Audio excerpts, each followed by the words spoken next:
Vamos agora para a lição da quinta-feira, quando vamos considerar as duas últimas parábolas.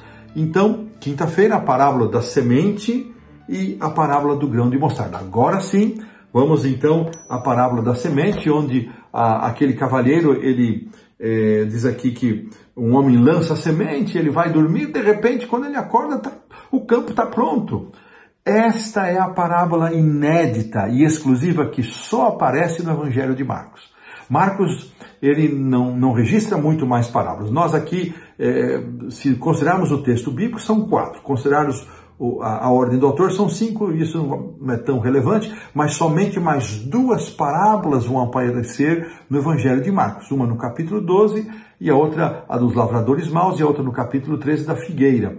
Então, além destas parábolas, somente estas 2 mais para o final do ministério de Jesus. E aqui fica Marcos e as parábolas fica por aí. Nós não iremos encontrar outras parábolas a não ser estas que eu mencionei. E aqui o autor, então, ele se destaca, né? Ele destaca essa exclusividade do registro de Marcos, porque muito daquilo que Marcos apresenta está em paralelo com Mateus e também com Lucas, os chamados evangelhos sinóticos, mas aqui é uma exclusividade de Marcos e o foco está no processo de crescimento. Este é o foco, onde é destacado que o processo de crescimento não tem a mão do ser humano.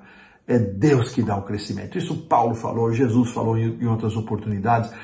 Uns dizem que são de Apolo, ou são de Paulo, ou são de Pedro, mas é Deus que dá o crescimento, é Deus que promove isso na nossa vida.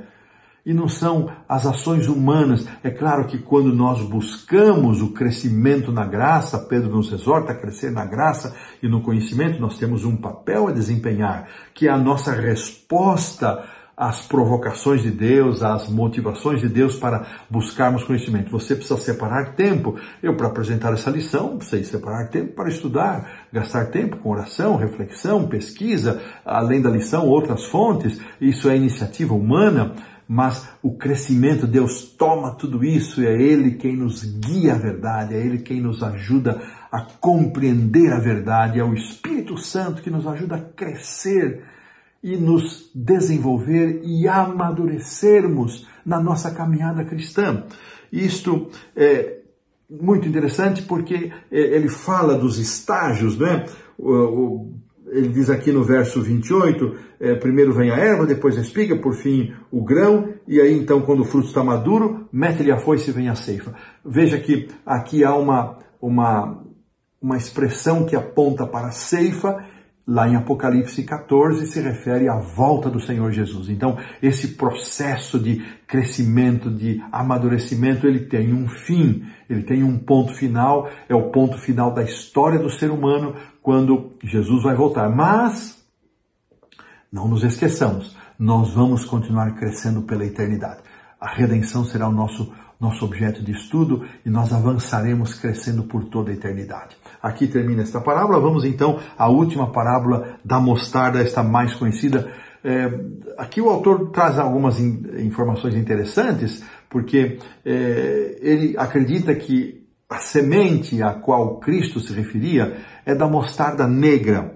E são necessárias, ela é tão minúscula, que são necessárias mais de 700 sementinhas para pesar 1 grama dessa sementinha. Embora essa semente não seja a menor semente do mundo,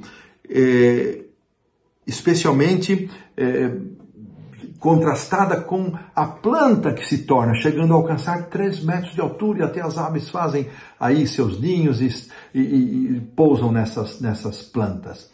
E aqui interessante, irmãos, mais uma vez, a parábola do reino de Deus, a chegada do reino de Deus. Jesus começou o seu ministério de forma humilde, visitando as vilas, os povoados, os lugares, as cidades e também os lugares mais distantes, chamando os seus discípulos, todos eles homens simples, iletrados, sem referências acadêmicas. Este início humilde da pregação do Evangelho, Jesus deixou claro que o seu reino, o reino que havia chegado, para trazer luz, para trazer salvação, para trazer libertação, este reino cresceria. e hoje nós podemos testemunhar o crescimento do reino de Cristo, o crescimento da pregação do Evangelho. Somos aproximadamente 8 bilhões de seres humanos no mundo, e a maior religião do mundo é o cristianismo, com 2 bilhões,4, ainda claro que nos falta quase 6 bilhões para alcançarmos, mas isso terá o seu tempo também, quando o Apocalipse 18 se cumprir, quando este quarto anjo que vem com poder e ilumina toda a terra, todos terão conhecimento, mas esta parábola foi dada para demonstrar o crescimento do reino de Deus. E a pergunta vem, irmãos, como tem sido a minha participação na pregação do Evangelho, no cumprimento de Mateus 24:14? Essa é a única maneira pela qual nós podemos apressar o reino de Deus, a volta de Deus, perdão. Como nós podemos apressar é pregando o Evangelho, fazendo a nossa parte na pregação do Evangelho, mas esse Evangelho alcançará a todos. O que hoje humanamente parece impossível, ele se dará, irmãos, pelo poder de Deus. É um ato divino, é uma iniciativa divina, e então este Evangelho será conhecido de todos. Todos tomarão sua decisão, então Cristo fechará a porta da graça e logo depois retornará para buscar os seus escolhidos. Aqui fechamos a lição da quinta-feira.